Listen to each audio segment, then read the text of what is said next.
باللہ من الشیطان الرجیم بسم اللہ الرحمن الرحیم۔ محترم سامعین و ناظرین، آج ہم سورۃ الانعام سے آغاز کر رہے ہیں۔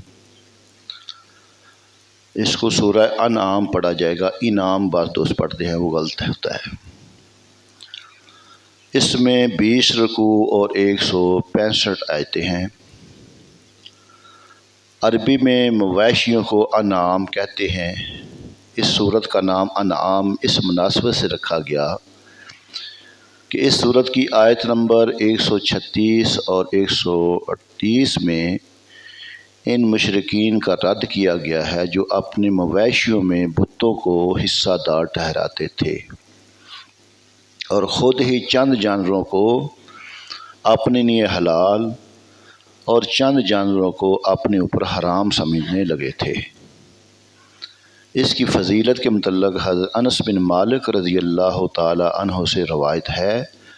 رسول کریم صلی اللہ علیہ وآلہ وسلم نے ارشاد فرمایا، سورہ انعام نازل ہوئی اور اس کے ساتھ بلند آواز سے تسبیح کرتی ہوئی فرشتیوں کی ایک جماعت تھی جس سے زمین و آسمان کے کنارے بھر گئے۔ زمین ان فرشتوں کی وجہ سے ہلنے لگی اور رسول اللہ صلی اللہ علیہ وسلم نے 3 مرتبہ سبحان ربی العظیم کہا۔ اس کی مضامین: سورہ انعام قرآن مجید میں مذکور صورتوں کی ترتیب کے لحاظ سے پہلی مکی صورت ہے، اور اس کا مرکزی مضمون یہ ہے کہ اس میں اسلام کے بنیادی عقائد جیسے اللہ تعالیٰ کے وجود، اس کی وحدانیت، اس کی صفات اور اس کی قدرت کو انسان کی اندرونی اور بیرونی شہادتوں سے ثابت کیا گیا ہے۔ وحی اور رسالت کے ثبوت، مشرکین کے شبہات کے رد پر عقلی اور حسی دلائل پیش کیے گئے ہیں۔ مرنے کے بعد دوبارہ زندہ کیے جانے، قیامت کے دن اعمال کا حساب ہونے اور اعمال کے جزا ملنے کو دلائل سے ثابت کیا گیا ہے۔ اس کے علاوہ اس صورت میں یہ مضامین بیان کیے گئے ہیں: زمین میں گھوم پھر کر سابقہ لوگوں کی اجڑی بستیاں، ویران گھر اور ان پر کیے ہوئے اللہ تعالیٰ کے عذاب کے آثار دیکھ کر ان کے انجام سے عبرت حاصل کرنے کی ترغیب دی گئی ہے۔ جانور ذبح کرنے اور ذبح شدہ جانوروں کا گوشت کھانے کے احکام بیان کیے گئے اور اپنی طرف سے حلال جانوروں کو حرام قرار دینے کا رد کیا گیا ہے۔ والدین کے ساتھ احسان کرنے، ظاہری اور باطنی بے حیائیوں سے بچنے، تنگ دستی کی وجہ سے اولاد کو قتل نہ کرنے اور کسی کو ناحق قتل نہ کرنے کا حکم دیا گیا ہے۔ حضرت ابراہیم علیہ السلام اور ان کی قوم کا واقعہ بیان کیا گیا اور آخر میں قرآن اور دین اسلام کی فضیلت بیان کی گئی ہے۔ اللہ سبحانہ و تعالیٰ نے اس کا آغاز اس انداز میں کیا: بسم اللہ الرحمن الرحیم، الحمد للہ الذی خلق السماوات والارض۔ تمام تعریفیں اللہ کے لیے ہیں۔ خلق السماوات والارض، جس نے آسمان اور زمین پیدا کیے۔ وجعل الظلمات والنور، اور اندھیروں اور نور کو پیدا کیا۔ ثم الذین کفروا بربہم یعدلون،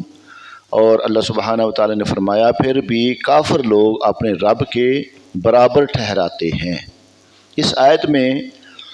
بندوں کو اللہ تعالیٰ کی حمد کی تعلیم فرمائی گئی کہ وہ جب حمد کرنے لگیں تو الحمدللہ کہیں، اور آسمان و زمین کی پیدائش کا ذکر اس لیے ہے کہ ان میں دیکھنے والوں کے لیے اللہ کی حکمت و قدرت کے بہت سے عجائبات، عبرتیں اور منافع ہیں۔ کعب احبار رضی اللہ تعالیٰ نے فرمایا کہ تورات میں سب سے پہلی یہی آیت ہے،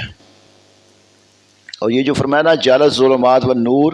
اندھیروں اور نور کو پیدا کیا، یعنی ہر اندھیرا اللہ تعالیٰ ہی نے پیدا فرمایا، خواہ وہ اندھیرا رات کا ہو، کفر کا ہو، جہالت کا ہو یا جہنم کا،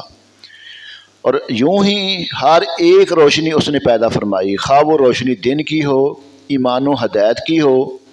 علم کی ہو یا جنت کی ہو۔ ثم الذین کفروا بربہم یعدلون، پھر بھی کافر لوگ اپنے رب کے برابر ٹھہراتے ہیں۔ قدرت الہی کے ان دلائل کے بعد فرمایا کہ ایسے دلائل پر مطلع ہونے اور قدرت کی ایسی نشانیاں دیکھنے کے باوجود کفار اللہ تعالیٰ کے علاوہ دوسروں کو حتیٰ کہ پتھروں کو پوجتے ہیں، حالانکہ کفار اس بات کا اقرار کرتے ہیں کہ آسمان و زمین کا پیدا کرنے والا اللہ تعالیٰ ہے۔ یہاں کفار کے شرک کا ذکر ہوا، اس مناسبت سے شرک کی تعریف سماعت فرما لیں۔ شرک کیا ہوتا ہے؟ شرک کی تعریف یہ ہے کہ اللہ تعالیٰ کے سوا کسی غیر کو واجب الوجود یا لائق عبادت سمجھا جائے۔ آگے اللہ سبحانہ و تعالیٰ نے فرمایا هو الذی خلقکم من طین ثم قضی اجلا، وہی ہے جس نے تمہیں مٹی سے پیدا کیا، ثم قضی اجلا، پھر ایک مدت کا فیصلہ فرمایا، واجل مسمى عنده، اور ایک مقررہ مدت اسی کے پاس ہے، ثم انتم تمترون، پھر تم لوگ شک کرتے ہو۔ اس آیت میں ان مشرکین کا رد کیا گیا ہے جو کہتے تھے کہ ہم جب گل کر مٹی ہو جائیں گے تو پھر کیسے زندہ کیے جائیں گے۔ انہیں بتایا گیا کہ اللہ تعالیٰ نے تمہارے باپ حضرت آدم علیہ السلام کو مٹی سے پیدا فرمایا اور ان کی نسل سے لوگ پیدا ہوئے، پھر اس نے ایک مدت کا فیصلہ فرمایا جس کے پورا ہو جانے پر تم مر جاؤ گے، اور مرنے کے بعد اٹھانے کی ایک مقررہ مدت بھی اسی کے پاس ہے۔ پھر اے کافرو، تم مرنے کے بعد دوبارہ زندہ کیے جانے میں شک کرتے ہو، حالانکہ تمہیں علم ہے کہ تمہاری تخلیق کی ابتدا کرنے والا اللہ تعالیٰ ہے، اور جو پہلی بار پیدا کرنے پر قادر ہے تو وہ دوبارہ زندہ کرنے پر بدرجہ اولا قادر ہے۔ وَهُوَ اللَّهُ فِي السَّمَاوَاتِ وَالْأَرْضِ، اور وہی اللہ آسمانوں میں اور زمین میں لائق عبادت ہے۔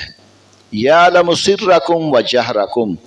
وہ تمہاری ہر پوشیدہ اور ظاہر بات کو جانتا ہے۔ یعلم ما تکسبون، اور فرمایا وہ تمہارے سب کام جانتا ہے۔ اس سے پہلی آیت میں اللہ تعالیٰ کی قدرت کاملہ کا ذکر کیا گیا، اور اس آیت سے اللہ تعالیٰ کے کامل علم کا ذکر کیا جا رہا ہے۔ یاد رہے کہ اس آیت کا یہ مطلب نہیں کہ اللہ تعالیٰ آسمان و زمین میں رہتا ہے، بلکہ یہ مراد ہے کہ ہر جگہ اس کی عبادت ہو رہی ہے، اور ہر جگہ وہی معبود حقیقی ہے، اور ہر جگہ اسی کی سلطنت و حکومت ہے۔ جیسا کہ اللہ سبحانہ و تعالیٰ نے ایک مقام پہ ارشاد فرمایا وَهُوَ الَّذِي فِي السَّمَاءِ إِلَٰهٌ وَفِي الْأَرْضِ إِلَٰهٌ وَهُوَ الحلیم العلیم،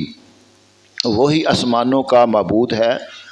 اور زمین والوں کا معبود ہے، اور وہی حکمت والا علم والا ہے۔ یہ جو فرمایا نا یعلم سرکم و جہرکم، وہ تمہاری ہر پوشیدہ اور ظاہر بات کو جانتا ہے، اس کے متعلق امام غزالی رحمۃ اللہ تعالیٰ علیہ فرماتے ہیں اللہ تعالیٰ تمام معلومات کا عالم ہے، زمین کی تہہ سے لے کر آسمان کی بلندی تک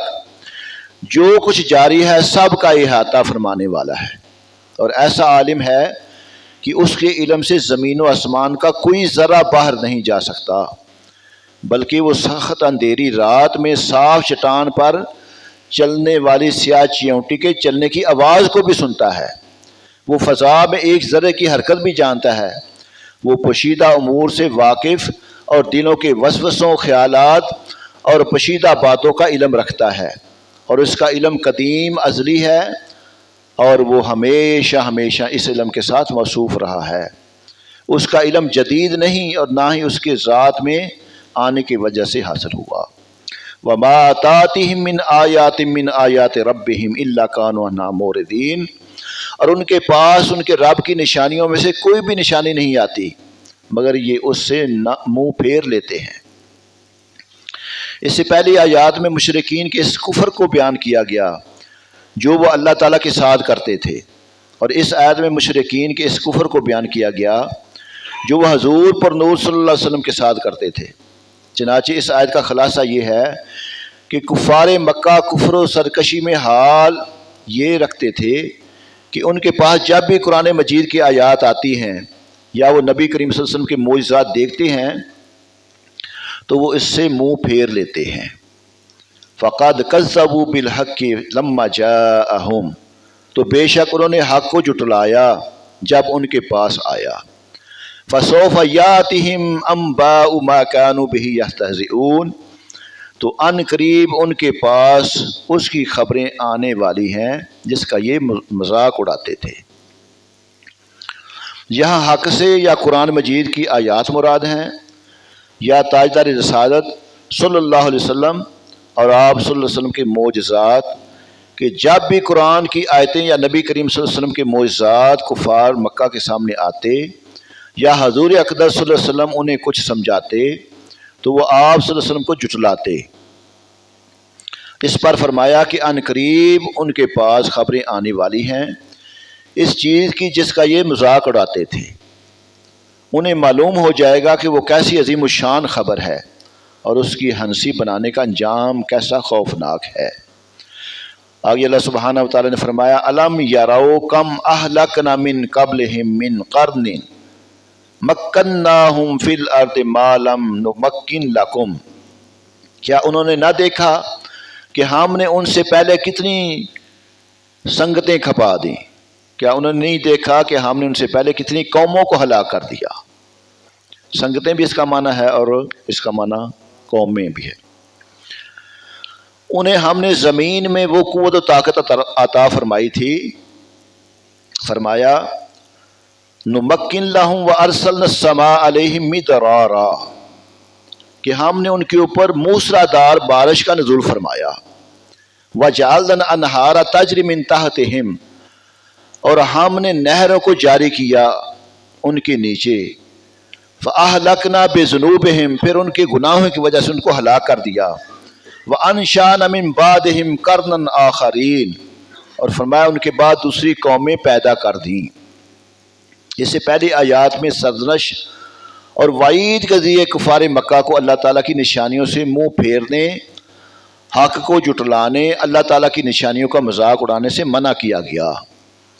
اور اس آیت میں سابقہ قوموں کا عبرتناک انجام بیان کر کے انہیں نصیحت کی جا رہی ہے۔ چنانچہ ارشاد فرمایا کہ کیا شام اور دیگر ملکوں کی طرف سفر کرنے کے دوران کفار مکہ نے نہیں دیکھا کہ ہم نے ان سے پہلے کتنی قوموں کو ہلاک کر دیا؟ اہل مکہ، ہم نے انہیں زمین میں وہ قوت و طاقت عطا فرمائی تھی جو تمہیں نہیں دی، اور جب انہیں ضرورت پیش آئی تو ہم نے ان پر موسلا دھار بارش بھیجی جس سے ان کی کھیتیاں شاداب ہوئیں اور ان کے درختوں، رہائش گاہوں اور محلات کے قریب نہریں بہا دیں، جس سے باغ پرورش پائے، پھلوں کی کثرت ہوئی، دنیا کی زندگانی کے لیے عیش و راحت کے اسباب بہم پہنچے۔ لیکن جب انہوں نے انبیاء علیہ السلام کی تکذیب کی، ان کے احکامات کو جھٹلایا، تو پھر ہم نے ان کے گناہوں کی وجہ سے انہیں ہلاک کر دیا، اور ان کی یہ جاہ و حشمت اور ساز و سامان انہیں ہلاکت سے نہ بچا سکا، اور ان کے بعد دوسری قومیں پیدا کر دیں اور دوسرے لوگوں کو ان کا جانشین بنا دیا۔ ان کا عبرتناک انجام دیکھ کر تم بھی نصیحت حاصل کرو اور سابقہ کفار والی روش اختیار نہ کرو، ورنہ تم بھی ویسا ہی عذاب تم پر بھی آ سکتا ہے۔ اس آیت میں گزری ہوئی امتوں کا جو حال اور انجام بیان کیا گیا، وہ لوگ قوت، دولت اور مال و عیال کی کثرت کے باوجود کفر و سرکشی اور انبیاء علیہ السلام کے احکام کی مخالفت کرنے کی وجہ سے ہلاک کر دیے گئے۔ اس میں بطور خاص کفار اور عمومی طور پر ہر مسلمان کے لیے عبرت اور نصیحت ہے۔ اس لیے سب کو چاہیے کہ اس کے حال سے عبرت حاصل کر کے خواب غفلت سے بیدار ہوں اور کفر و سرکشی اور گناہوں کو چھوڑ کر ایمان، اطاعت، عبادت اور نیک کاموں میں مصروف ہو جائیں۔ وَلَوْ نَزَّلْنَا عَلَيْكَ كِتَابًا فِي قِرْطَاسٍ، اور اگر ہم کاغذ میں کچھ لکھا ہوا آپ پر اتار دیتے، فَلَمَسُوهُ بِأَيْدِيهِمْ، پھر یہ اسے اپنے ہاتھوں سے چھو بھی لیتے۔ لَقَالَ الَّذِينَ كَفَرُوا إِنْ هَذَا إِلَّا سِحْرٌ مُبِينٌ، تب بھی کافر کہہ دیتے کہ یہ تو کھلا جادو ہے۔ اس آیت میں نضر بن حارث، عبداللہ بن امیہ، نوفل بن خوالد کے بارے میں یہ آیت نازل ہوئی، جنہوں نے کہا تھا کہ اے محمد صلی اللہ علیہ وسلم، ہم تم پر ہرگز ایمان نہ لائیں گے جب تک تم ہمارے پاس اللہ تعالیٰ کی طرف سے کتاب نہ لاؤ جس کے ساتھ 4 فرشتے ہوں اور وہ گواہی دیں کہ یہ اللہ تعالیٰ کی کتاب ہے اور تم اس کے رسول ہو۔ اس پر آیت کریمہ نازل ہوئی اور بتایا گیا کہ یہ سب ہیلے بہانے، کیونکہ اگر کاغذ پر لکھی ہوئی کتاب بھی اتار دی جاتی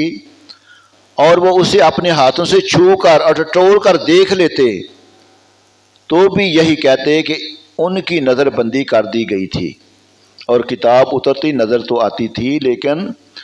حقیقت میں کچھ بھی نہیں تھا۔ جیسے انہوں نے معجزہ شکل القمر،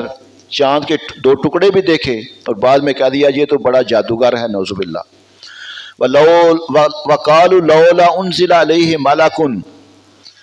اور کافروں نے کہا لولا انزل علیہ ملکٌ، ان پر آسمان سے کوئی فرشتہ کیوں نہیں اتار دیا گیا۔ وَلَوْ أَنزَلْنَا مَلَكًا لَقُضِيَ الْأَمْرُ ثُمَّ لَا يُنظَرُونَ، حالانکہ اگر ہم کوئی فرشتہ اتارتے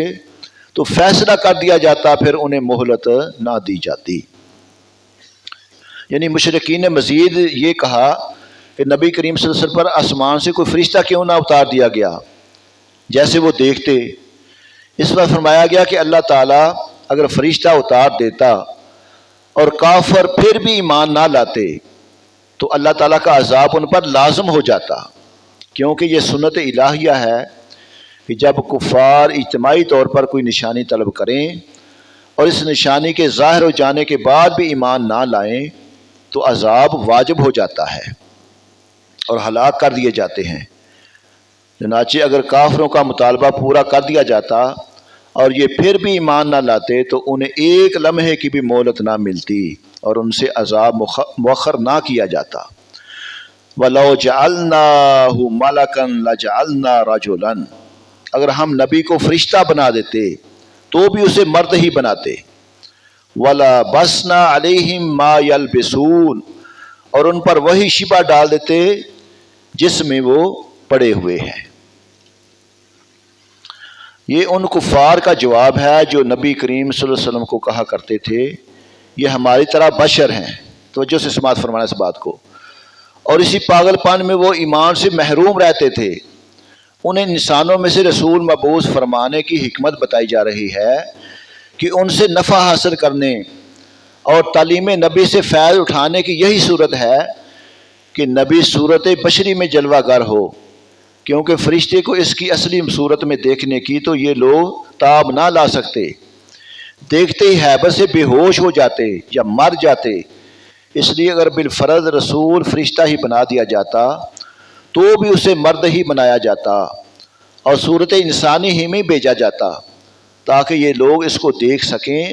اور اس کا کلام سن سکیں اور اسے دین کے احکام معلوم کر سکیں۔ لیکن اگر فرشتہ صورت بشری میں آتا تو انہیں پھر وہی کہنے کا موقع رہتا کہ یہ بشر ہے، تو فرشتے کو نبی بنانے کا کیا فائدہ ہوتا۔ تو اللہ سبحانہ وتعالیٰ نے اس حکمت کے تحت اپنے نبی کو بشری صورت میں بھیجا تاکہ ہم انسان ان سے فیض یاب ہو سکیں۔ وَلَقَدِ اسْتُهْزِئَ بِرُسُلٍ مِّن قَبْلِكَ،